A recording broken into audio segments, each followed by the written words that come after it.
This is Matthew McConaughey. Natalie Portman. James Patterson. Michael Ian Black. And you are listening to Five Questions with Dan Schawbel.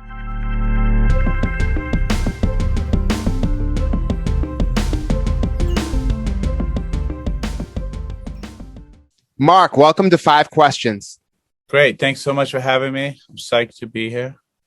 How did your parents encourage you to get into music in your childhood and then support you as you built your career? Well, I think that they didn't really have a choice. I mean, my parents were they were kind of this very fun, wild couple. They were young when they had me. This was growing up in London.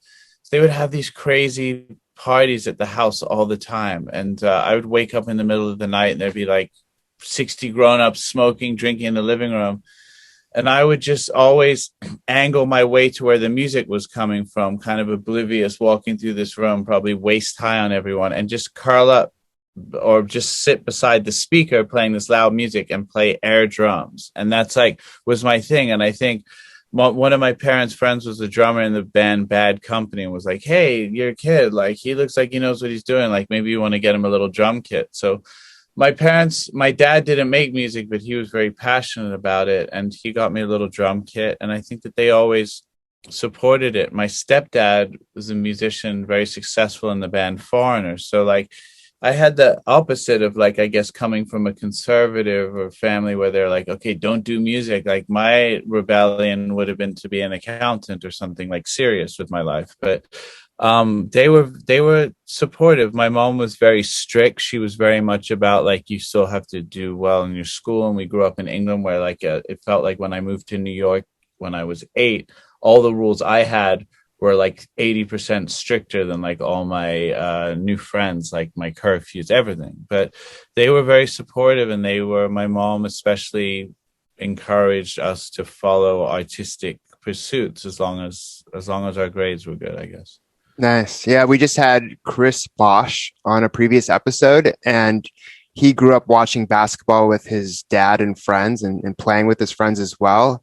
And so I think there's something about getting this type of exposure to people who are interested in certain things and then having parents who are willing to push you in that direction. When I was growing up, my mom was I wanted to get you into ice skating, piano. So I had exposure into many different things, many of which I don't do right now. But you don't know if you're going to be good at something or you're going to cling to it if you don't try. And so I think that is extremely valuable and a good parenting tool. I just, in my mind, just quickly flashed in almost Simpson style to you and a piano on ice and some amazing attraction where someone plays the concerto while they're on. That's a new Ice Capades musical. Yeah, the only difference with me and piano is I did practice a lot, and I remember the recital. I was even impressed with how well I did. It was only an audience of maybe 10 people. Yeah. But I did it for my mom. I didn't do it for myself. Right. So I quit after and pursued something else. Yeah. My mom, when we moved to New York for the age of 8, and my sisters were 6, they're twins, she was desperate to we're going to get you to fit in with this new American thing. So she was like, what do you want to do? I was like, ice hockey. All the kids talking about ice hockey. So she bought me these skates, and I didn't know the difference, of course, until I got to the rink and I realized, oh my God, I have figure skates. And then the kids would just mercilessly tease you. So it was very sweet in the way my mom wanted us to fit in, but always got one thing slightly wrong enough that we would be teased mercilessly. But that also built its own character. True. I agree. And you're really well known for working with recording artists like Miley, Cyrus, and Bruno Mars. What's the process of tracking down these artists and convincing them to work with you? It's both. Actually, in Bruno's case, it was different. Bruno had actually, this was after his first record, and he asked me to come work on his second album with him. And I didn't know very much of his music. I loved this song, Nothing on You, that he had with the rapper B.O.B.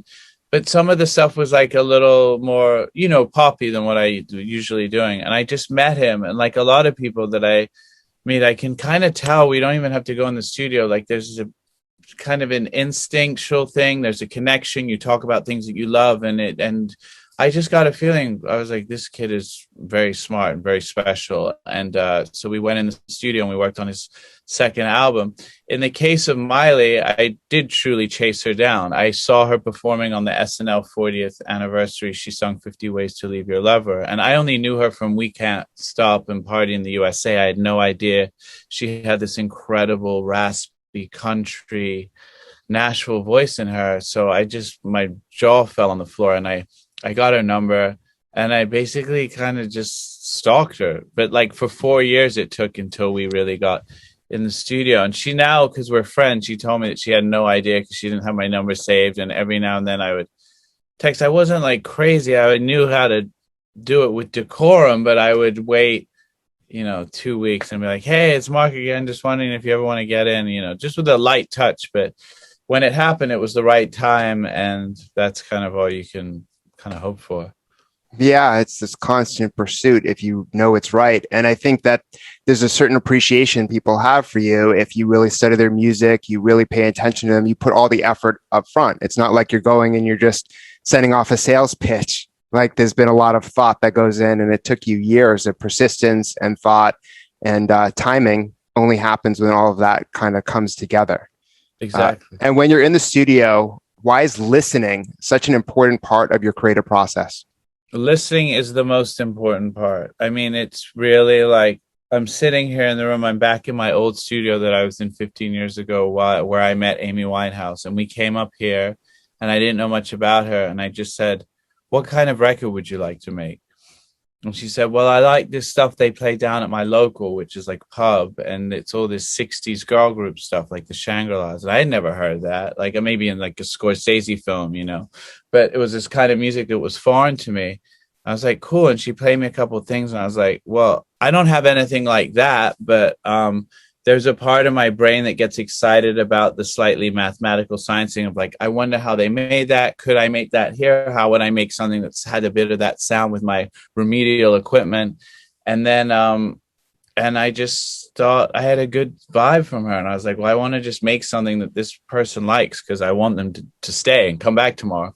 So it came up with the piano for Back to Black, and the little drum beat with just the kick drum and the tambourine with a lot of reverb, because that's the sound of those 60s recordings.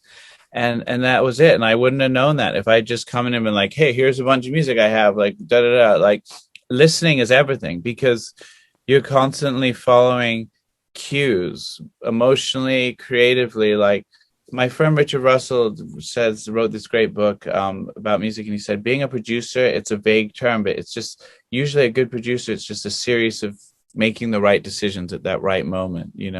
Great producers can be great recording engineers or great arrangers or a little bit of both, but really it's about listening to the artist and feeling the room and just seeing what's going to take the song to the next level.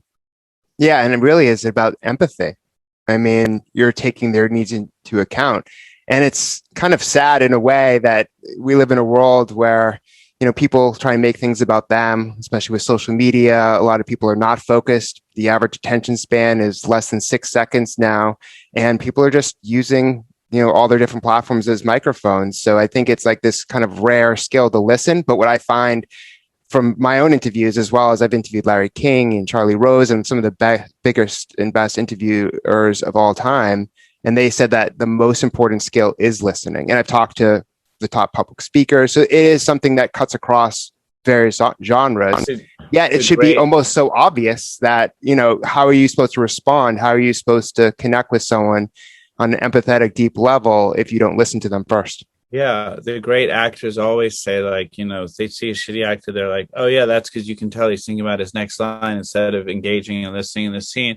The great jazz musicians had to listen because you're riffing off the other person you're improvising. Like, I have to constantly be like, yes, I have this open empathy to the artists that I work with, partly because kind of the best recording artists and singers and songwriters are the most fragile in a way. Like that's why we love their art, because there's something that they give that's so vulnerable. So you like constantly have to be aware and navigating that delicately sometimes, because someone comes in and they're writing a song about something tragic that happens to them as well. You can't just be like, all right, sing it again. Like 19 takes is going to break this person emotionally. So it's, it's important.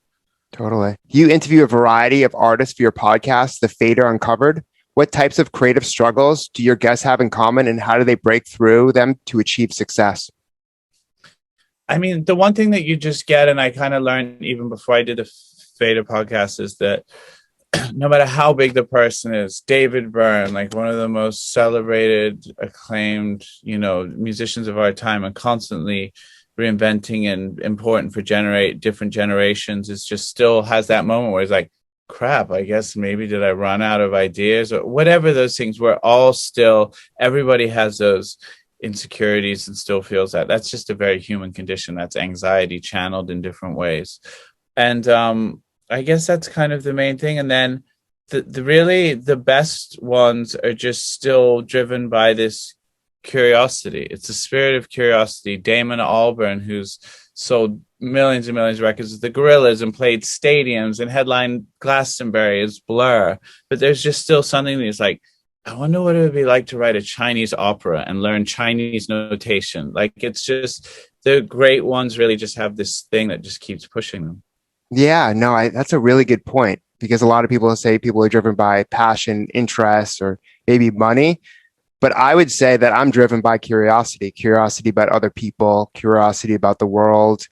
And it creates a sense of depth and meaning that can really carry you and make you keep going and going and going. Like, I'm never bored. I'm sure you say that too, that you can always be doing something. You can always be coming up with a new track or connecting with a new person. And so I think that curiosity can really guide the way in that respect. Yes, absolutely. And what's your best piece of career advice?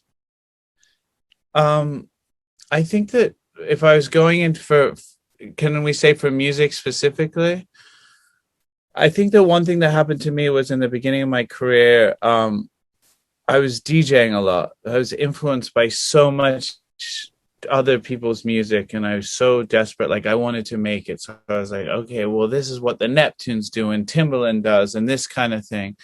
And it's so easy to accidentally follow other people's sounds and borrow from them. And I think the minute that it's weird, I hit this thing where I basically thought I wasn't going to make it. My first record bombed, and it was like literally like the movie where like the people that were calling you like the week before, you're no longer getting your phone calls returned, this thing. And I thought, you know what, if I'm not going to make it, I might as well just make music that I really love and that I can play for my friends and be like, can you believe I did this? Or isn't this cool? And I started making these covers of songs that I love to play in my DJ sets, just rearrange from nothing. And I just thought that it was literally for an audience of one. And because I had no expectations, no commercial things, no nothing, weirdly, one of them got out, started getting played on Radio 1 in the UK, and that became my big break. And that has one of my biggest songs ever on it, Valerie with Amy Winehouse, and the record still my biggest selling record to date. And it's really hard to get back once you've made it, that naivete and that thing of just like you're making it for yourself. But I didn't have any constraints or an inner critic in my head going like, no one's gonna like this, like, are you sure? It doesn't sound like the other stuff on the radio. And I think that if there's any way to make the thing, they always say for entrepreneurs, right, invent something that you wish was around that's not around. Like that's what I always feel like. If you love it and it gets you excited, like it will make other people excited. Yeah, it's very liberating to just do something without having to worry about, all these different gatekeepers and if it's going to make money and all these other variables that create stress and kind of can silo you at the same time. Like pretty much everything I've done in my career started off for free. And then eventually I figured out that I enjoyed it and how to build a business model around it. And so I think that that is something that's really important, especially in creative world, but even outside of that. I mean, what would you do if you didn't get paid? And, it could just remain a hobby, or you could make money doing it. Not everything is going to make money, and maybe that's okay. Yeah. So that's great advice. And thank you so much for being on the show. Yeah. Thanks so much for having me. Thank you.